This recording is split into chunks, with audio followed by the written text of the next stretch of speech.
This is what happened when Logan Paul and his wife Nina Agdal walked out of Levi's Stadium after Super Bowl LX, and one fan decided that every boundary set in front of him was completely optional. February 8, 2026, Santa Clara, California. The game was over, the crowd was spilling out into the night, and somewhere in that post-game chaos, a moment unfolded that had nothing to do with football. A fan ignored repeated warnings and kept pushing for access to one of the most recognizable figures in professional wrestling. The Bodyguard stepped in, the footage went public, and the internet had its conversation. But to understand why that moment happened the way it did, you have to back up and look at the full picture of that night, because February 8, 2026 was already a complicated day for Logan Paul before anyone got shoved outside a stadium. Section 1. The environment Logan Paul walked into. Levi Stadium held tens of thousands of people for Super Bowl LX, and a significant portion of them had already made their feelings about Logan Paul very clear before he reached the exits.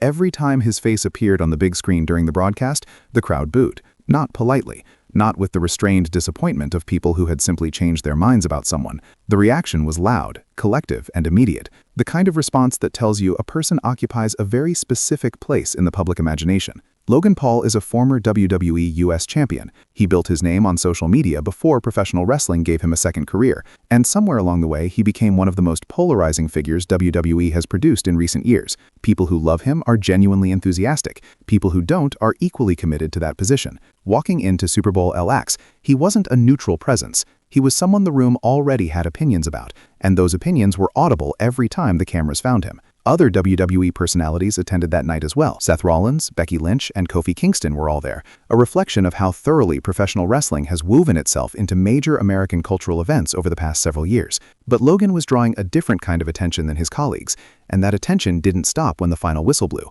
It followed him out of the building. That's the environment he was navigating before a single fan crossed a single line. A stadium that had booed him on the big screen, a post-game crowd running on adrenaline and noise, and the particular kind of chaos that happens when thousands of people try to exit the same building at the same time, while a WWE star and his wife are somewhere in the middle of it. Section 2. The incident, what the footage shows. TMZ Sports captured and published the footage, and what it shows is worth walking through carefully because the sequence of events matters here. Logan Paul and Nina Agdal were making their way out of Levi's Stadium when a group of fans converged on them. That part on its own is not unusual. Post-event crowds press toward recognizable faces constantly, and a former WWE champion and his wife walking through a Levi Stadium exit are going to generate exactly that kind of attention. What separated this particular fan from the rest of the group was what he did next. He stepped directly in front of Nina Agdal, not beside Logan, not at a respectful distance with a phone raised for a photo, directly in front of his wife, pushing into her space to close the distance to Logan himself. The Bodyguard responded immediately with a verbal warning.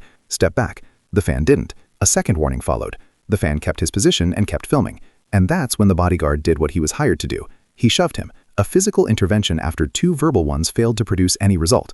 Most people, when a trained professional whose entire job is protecting two specific human beings physically pushes them back, recalibrate. The social contract of that interaction is pretty clear. What this fan did instead was keep walking alongside the couple, continue filming, and treat the shove as if it had been a minor inconvenience rather than a direct communication that the interaction needed to end. What nobody expected watching that footage was how long he kept going. The Bodyguard held his position, Logan and Nina kept moving, and the fans stayed in orbit around them, apparently undeterred by any of it, until the situation eventually resolved without escalating further. No police involvement was reported, no arrests, no indication that the confrontation turned into anything beyond what the footage captured. The Bodyguard did his job, contained the situation, and got his principals out of the building. That's the outcome. But the sequence that led to it, the ignored verbal warnings, the physical shove, the fan who absorbed all of that and kept going, that's the part that stuck with people when the video circulated. Section 3. Why this kind of moment keeps happening. There's a pattern to incidents like this one, and it doesn't require bad intentions to produce a bad outcome. Post-game adrenaline in a crowd of tens of thousands creates a specific kind of social pressure. Normal judgment gets compressed. The usual internal voice that says, this person's bodyguard just told me to step back twice and I should probably do that, gets overridden by the proximity of someone famous and the desire to capture that proximity on video. Most people who approach celebrities in public aren't trying to cause problems. They want a moment, a photo, something to show later. But the line between enthusiastic fan and person who has crossed into someone else's physical space is one that gets blurry fast in those conditions. Logan Paul's level of fame makes him a particular focal point for that dynamic. He's not a figure people feel neutral about, which means the fans who do want access to him tend to want it intensely. Combined with a venue the size of Levi Stadium, a post-game crowd, and the specific energy of that night, the conditions were exactly right for someone to lose track of where the acceptable boundary was. The bodyguard's presence is the answer to that exact problem.